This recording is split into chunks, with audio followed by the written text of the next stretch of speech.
Welcome to Choice Classic Radio. Like us on Facebook, subscribe to us on YouTube, and help keep this show alive by donating at choiceclassicradio.com. For more of your favorite old-time radio shows, join us on our companion podcast, Choice Classic Radio Detectives, where we bring to you tales from the greatest detective shows the golden age of radio had to offer. And now, with 463 episodes made, broadcast on CBS Radio from 1942 to 1955, we bring to you The Whistler. Let every go signal remind you that you do go farther with Signal gasoline.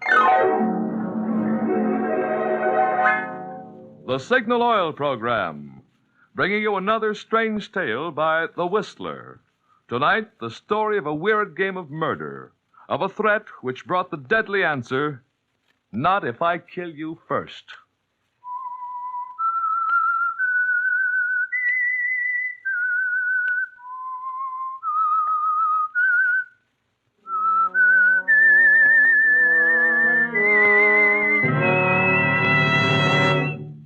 I am the Whistler.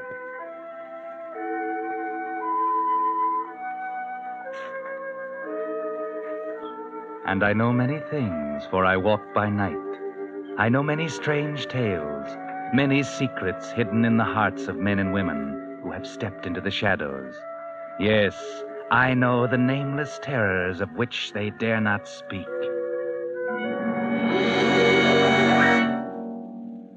But first, I'd like to take a moment to tell you about Joe Jager's Signal gasoline station in Oakland, California.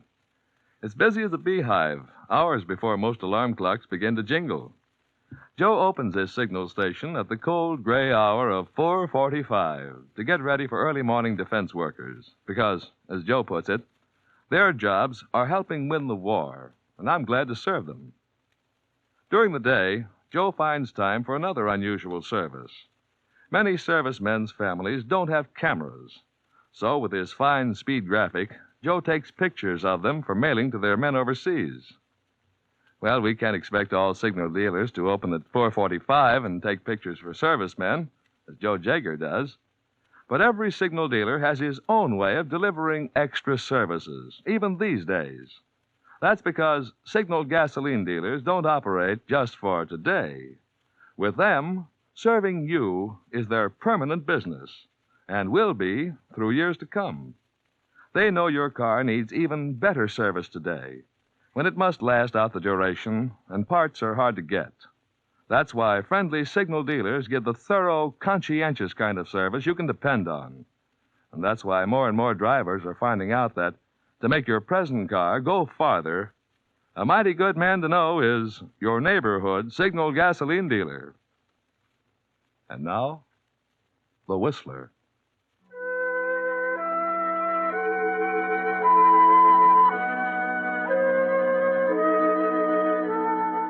You probably didn't notice the item in your morning paper.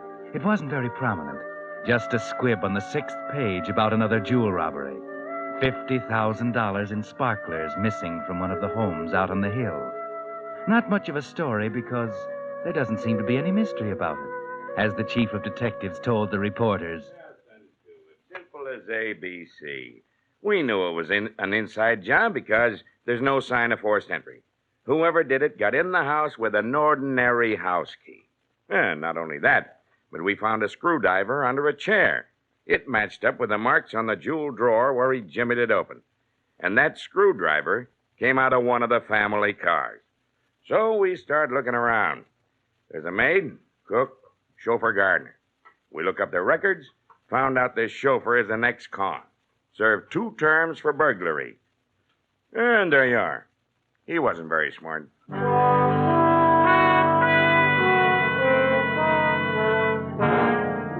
Yes, it was very simple, wasn't it, officer? It makes no difference that the ex-con turned chauffeur swore he had nothing to do with it. Swore to you he's been trying to go straight. No, you're convinced.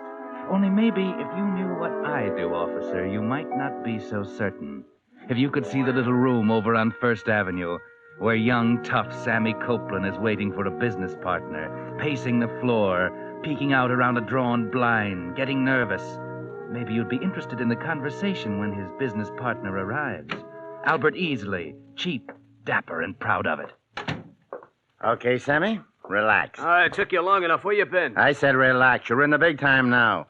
You can't just dump $50,000 in hot rocks like your pawn a watch. Takes a little time, some diplomacy. You have to sit down and chat with the fence a while. Be sociable. Here, pull up a chair. Nuts.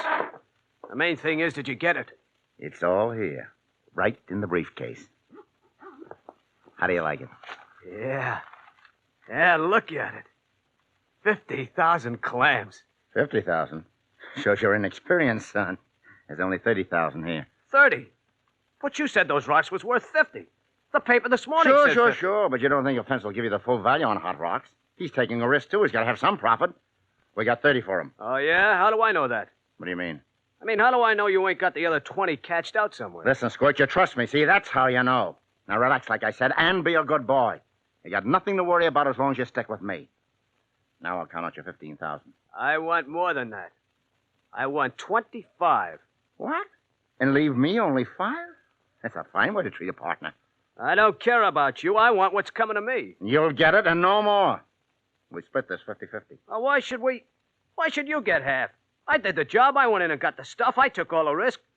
All you did was sit here and wait for me. Is that so? All I did is sit here and wait for you. Why, you runny-nosed little brat. Who do you think does your thinking for you?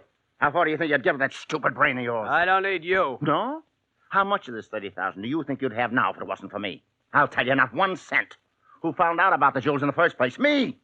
Who cased the joint and found out about the chauffeur being an ex-con? Who swiped his screwdriver to plant on the scene? Who figured out every angle to make this one of the neatest jobs ever pulled in this burg? You'd be so stinking hot with the police right now if it hadn't been for me, you'd never even be able to cash the rocks in. And now don't give me any more of this stuff. Now, listen, Easley, I'm sick of you playing a big shot. Maybe you did do all the thinking up to now. But maybe now it's my turn.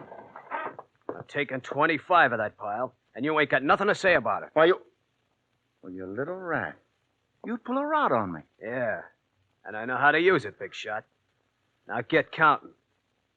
25 for me, 5 for you. How do you like that? Is that a way to treat a pal, Sammy? I'm no pal of yours, big shot. I can take care of myself. Okay. It's 25 for you and 5 for me. Only if you're so smart. Why not take the whole thing? I might do that. Okay, then here, take it. Hey, what the... Look. Now, drop that rod. That's better. I'll just keep this little rod for a souvenir. Why, you jerk. Yes, that'll teach you not to play rough with Albert Easley. You see, Sonny, you're not as smart as you thought. I'm always just a little bit smarter. Now get up and beat it. Go on. What about my money? Oh, you're so impulsive. I don't think you better have so much money around loose, Sammy. Maybe I better keep it for you. Till you grow up a little. Come around sometime when you've learned not to be a double-crossing baby. I'll kill you, Weasley. So help me, I'll kill you. Sure. I'm scared to death. You will be before I'm through, I promise you. Okay, we get going before I take you over my knees. You better order your flowers now, big shot. Because I'll get you if it's the last thing I do. Okay, go ahead and try it, Sammy. But just remember, 2 can play that game. I could plug you now if I felt like it. But I'll outsmart you at that game, too. We'll see about that. Just remember, Easley, I'm going to kill you. Not if I kill you first, Sammy. Okay, fair enough. So long, Easley. Pleasant dreams.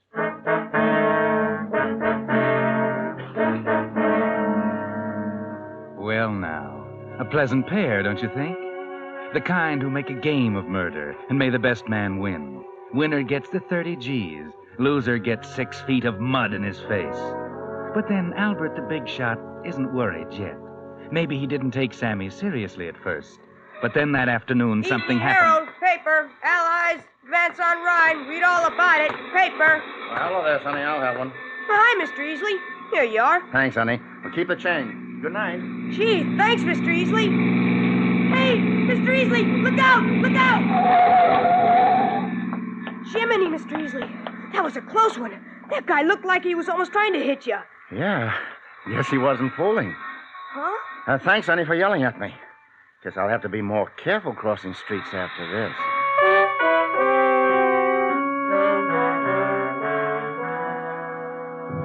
Yes. Now you realize this is a pretty deadly game you're playing, don't you, Albert? You know, it's just possible this kid Sammy might outsmart you. He might get you. He may get sent up for it, but he'll stalk you through the streets like an animal until he gets his chance. Yes, maybe you better figure something out, Albert. Do a little thinking about it. Talk it over with somebody. Dolores, maybe. She can keep your secrets okay, as long as you're spending the heavy sugar on her. Sure, talk it over. I'm not worried, you understand. Yeah, I can see that. I'm not a common gunman. I live by my brains. Albert, stop pacing up and down. You're getting yourself all upset. Besides, it's 4 a.m, and I have to go home. Upset? Well, who wouldn't be upset? Everywhere I go, the guy's on my tail. I can't go out in the street. I've been waiting in the doorway. Go to my favorite restaurant, I see him sitting there through the window waiting for me. He's everywhere. You're afraid of him, aren't you? Afraid?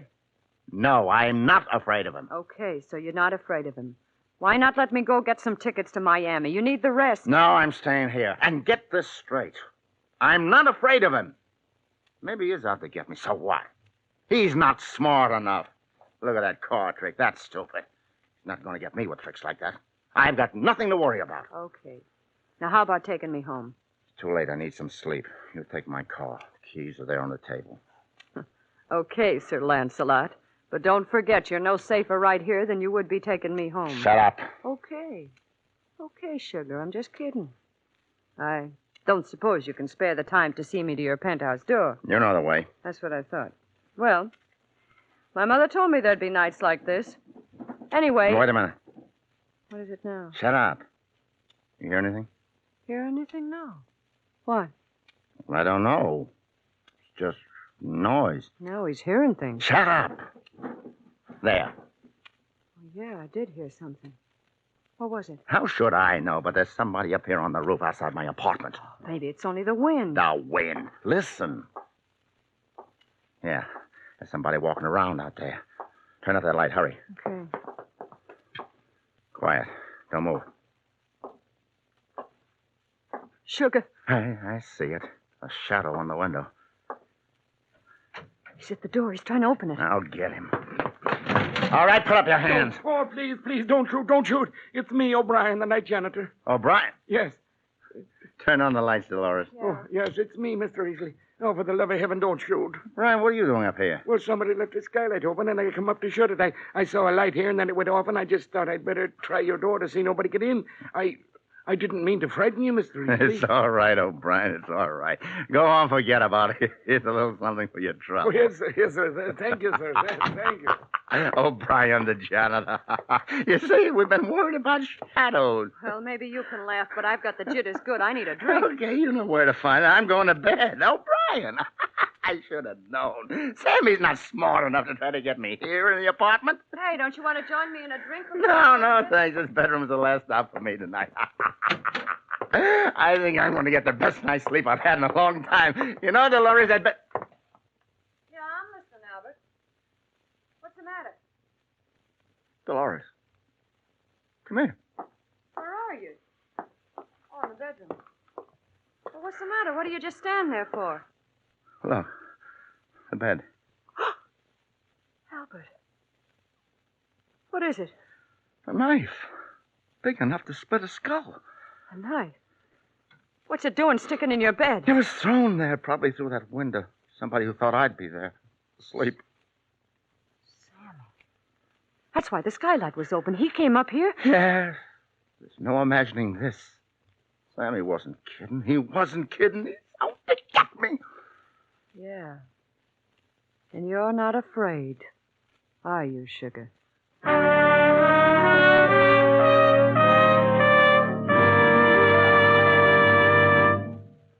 You are listening to the Signal Oil program. Let every go signal remind you that you do go farther with Signal gasoline.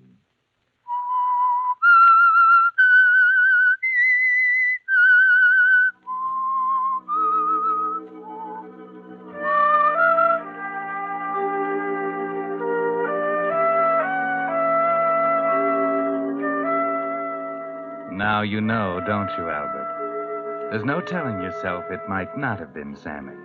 You know now that he does mean to kill you, unless you can kill him first. And now you've got to think. Think hard to figure out a way to outwit him. You won't have much time. Maybe his next attempt will be more successful, and it might come any time. Any time. Who's there? It's me, Dolores. Okay. Whew. Got this place closed up tighter than a jail. Why not open a few windows? It's stuffy. Never mind, I like it this way. Okay, but in broad daylight. I said I like it this way. Okay, don't snap at me. I brought your paper. Figured you wouldn't want to walk down the corner for it. Thanks. I was down at the station today. Priced 2 tickets to Miami. We can get reservations Thursday. I said I wasn't going anywhere. Okay, no harm in just pricing tickets, is there? Bring cigarettes? Yeah, right here. Oh.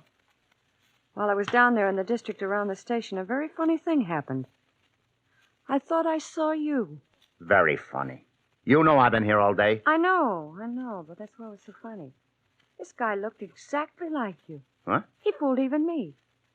I walked right up to him and said, "Well, Sugar, what are you doing down here?" And then I see by the way he looks at me, it wasn't you at all. It was some other guy. Oh. You got a double running around town. Very funny. Think what a mistake a girl could make in a situation like that. Hey, wait a minute. You're not exaggerating, Dolores. You mean this guy really could have been me? Fooled you completely? I went right up to him and spoke to him. I don't know what he could have thought of me, but I nearly slapped his face for the look he gave me. Yeah. That gives me an idea. Well, it's the idea I've been waiting for. It's made to order. What do you mean? Why, don't you get it? I got a double. There's 2 Albert Easleys. Well, that's what I've been telling you, Sugar. Only his name isn't Albert Easley. It's Parker. Parker. I heard the fruit man on the corner say good afternoon, Mr. Parker, to him when he went by. Oh, darling, it's perfect. A perfect alibi. I don't get it. Oh, never mind now. Say, where did you see him? Down on 14th Street near the station. And he seemed to be known around there? Well, the fruit man said... Okay, baby, take it easy. I'll be back sometime this afternoon. Where are you going? Down to 14th Street to look up an alibi.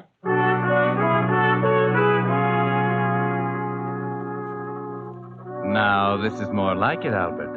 Now you've got an idea. That brain of yours is going full tilt, and you've got a feeling you're just about to outsmart Sammy, but good. You're down on 14th Street, passing the fruit stand when... Hello there, Mr. Parker. Can I sell you some nice fruit today? I beg your pardon? Oh, we got some nice apples. The kind that you like. I thought you called me Mr. Parker. Why, sure. What else should I call you? Well, my name's not Parker. Say, wait a minute. You are not the Mr. Parker, are you? No. You talk like him, a little older, maybe. And you sure look like him. A dead ring. Only your suit is different. You mean I've got a double around Well, here? you sure have a mister. Bill Parker. He lives right down the street there in Mrs. Humphrey's boarding house. You sure you ain't his twin brother? I'm afraid not. You see, I haven't got a brother. But, I'd certainly like to see this guy. You suppose he's home now? No, I'm pretty sure he's not. He always goes down to the theater district in the afternoon. He's an actor. Between engagements, you might say. Oh, I see. Well, thanks a lot. Maybe I'll look up this Bill Parker. I'd like to see a guy who looks just like me.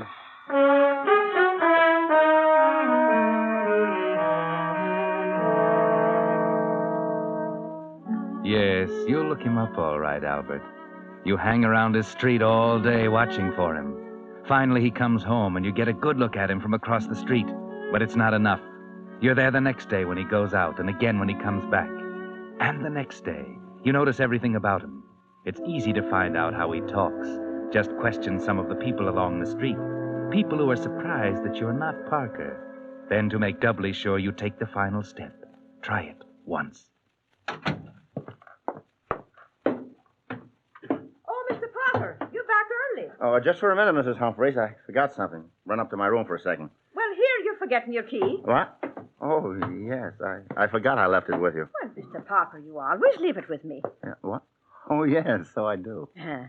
Did you get to see Mr. Silver, the producer? No, not yet. Oh, dear, I do hope he'll see you. I know how much you're counting on that part, Mr. Parker, and we're all pulling for you. Sure, and I lit a candle for you this morning. Thank you, Mrs. Humphreys. So it's sure to happen today. And you won't forget dinner tonight. We're going to have pot roast. But, Mrs. Humphreys, No buts about it. You've got to get some meat on your bones. One hot meal a week isn't too much. We'll be expecting you at 6 now, Mr. Parker. All right. It's a cinch.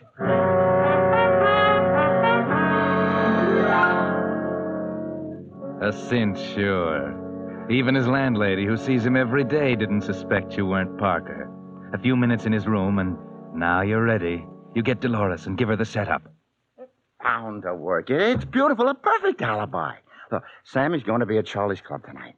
I plug him on the dot of 8, and at exactly the same time, Albert Easley walks into the Hotel Commodore 5 miles away. Only it isn't Albert Easley. That's right, it's Bill Parker. Well, nobody's going to know that. Hey, one thing.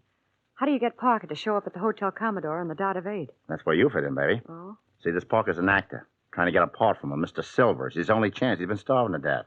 Okay, you get on the phone, call Mrs. Humphreys. Tell her to have Parker at the Hotel Commodore on the dot of 8 to see Mr. Silver in his room about the part in his new play. You're Silver's secretary. But don't worry about Parker. He'll show up okay. I'm trying to see Silver for a week. Oh, I get it. But what happens when he shows up there and there's no Mr. Silver? Well, you just figure somebody made a mistake. Maybe try some other hotels. But the desk clerk will remember what he looks like and when he came in. He'll identify me when the cops ask him, and Parker will never know about it. Sounds pretty good. It's foolproof. I thought of every angle. I even went through his closet and bought suits that look just like his. I'll have them in my wardrobe so one of them will check with Parker's description at the hotel. Oh, baby, I figured everything out. Nothing can go wrong. Yeah. Maybe you're smarter than I thought. Smarter than Sammy thought. And all I got to do is call this guy on the phone, huh? That's all. Then tonight, a few minutes before 8, you take my car, park it in a red zone in front of the Commodore, and get out quick without anybody seeing you. In a red zone, but you'll get a ticket. Oh, dear, that's just the idea. At 8 o'clock, the cop on the corner makes his last checkup on parked cars. I checked up on that. After I plug Sammy, I race uptown in a cab, pick up the car, have a traffic ticket in my pocket, dated 8 o'clock in front of the Commodore. Just another piece of my alibi. That's pretty clever. Sure, that's what I've been telling you. Albert Easley's a smart guy. A very smart guy.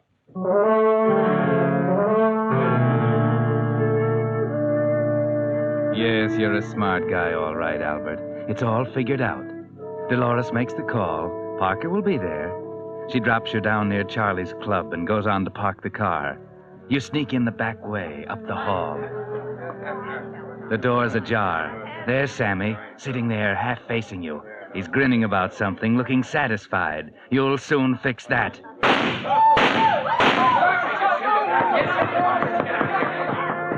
Yes, you wiped the grin off his face, and nobody saw you.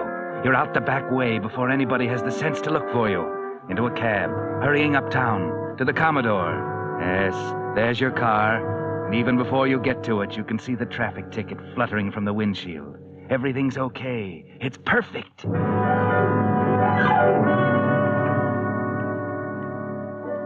Yes, perfect. You're home now, in your dressing gown. The traffic ticket on the table. The suits that look like Parker's hanging in the closet. You're just waiting for the cops. And you don't have long to wait.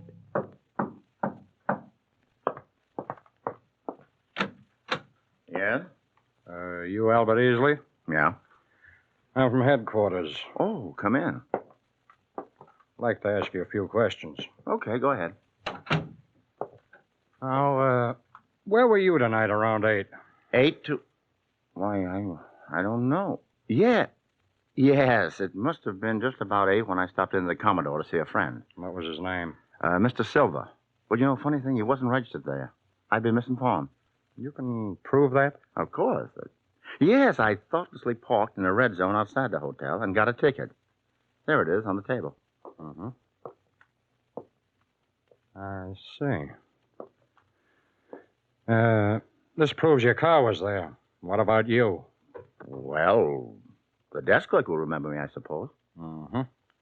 Well, we'll see about that. In the meantime, you'd better come along with me, Easley. If what you say checks, you'll probably be okay.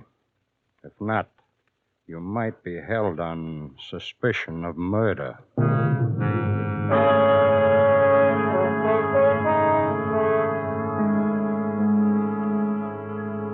So far, so good. Just what you expected, wasn't it, Albert? The detective takes a look at your suits before you go, questions you as to what you had on. You can't remember one of those in there. So no matter what Parker was wearing, it'll check. Then down at headquarters, you parry all the questions and insist that the desk clerk be brought in to identify you. Finally, he is. Okay. This is Mr. Arnold, the clerk who was on duty at the Hotel Commodore at 8 o'clock this evening. Now, do you recognize this man, Mr. Arnold? No, I never saw him before. Don't you remember? I came in and asked you for Mr. Silver tonight at 8. Nobody resembling you came in tonight and asked for Mr. Silver. Sure, I'd remember that, but no one did. Huh? Oh, you must be mistaken. No, I'm sure I'm not. I've never seen this man or anyone who looks like him.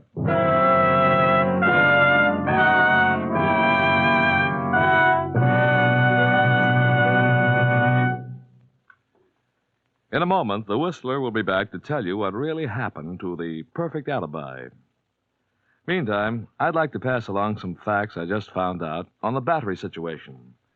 Did you know that last winter, so many batteries needed replacing, the demand for new batteries actually exceeded the supply by 25%? Yes, and this year, the demand is likely to be even greater. All cars are a year older, and ration driving is tough on batteries. What's more, with our motorized armies advancing at full speed, the military's demand for batteries will reach an all-time high. Now, I'm no crystal gazer, so I can't predict whether this winter's supply of batteries will be enough to go around. But I do know that your neighborhood Signal gasoline dealer has just received a fresh stock of top-quality batteries, built to Signal's rigid specifications for longer service. Batteries so fine, they're fully guaranteed up to 2 years. In my way of thinking, that makes right now the time to have your neighborhood Signal gasoline dealer inspect your battery. Then, if you need a new one, you can be sure of getting one of those guaranteed quality Signal Deluxe batteries. And now, back to the Whistler.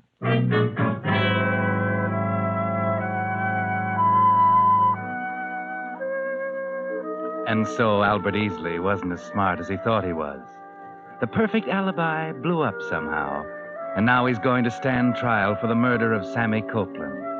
Sitting in his cell, going over every detail, he can't figure out what happened, what could have gone wrong. He has only one satisfaction now. At least he outsmarted Sammy. He got Sammy before the kid could get him. Or did he? You see, Albert, that's the part you don't know about. That's why your alibi failed you. Because Sammy did get you first. When you shot him at 8 o'clock, you interrupted his celebration of your death. Yours, Albert. Only it wasn't yours at all. The police might have told you that they found the body of a man that night. A man who looked enough like you to have been your twin brother. His name was Parker, Bill Parker. And your mistake was in not realizing that if you accidentally ran across him, Sammy might too. Only Sammy didn't look too closely. He simply unloaded that rod of his. And that's why your alibi didn't show up. Yes, you were pretty smart, Albert. But sometimes the smart ones have to pay off, too. And Sammy got you after all.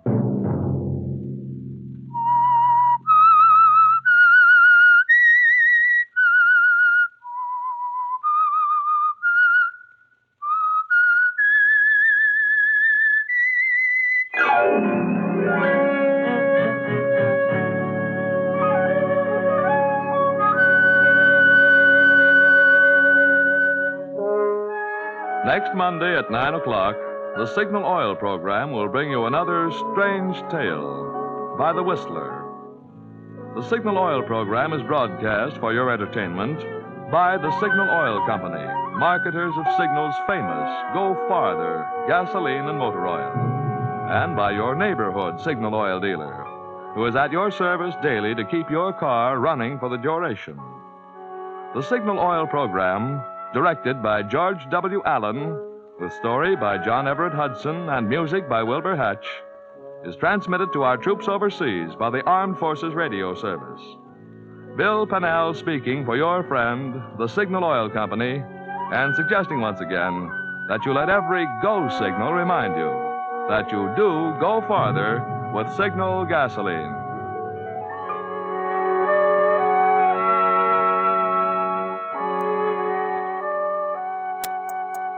Yes, the Columbia Broadcasting System.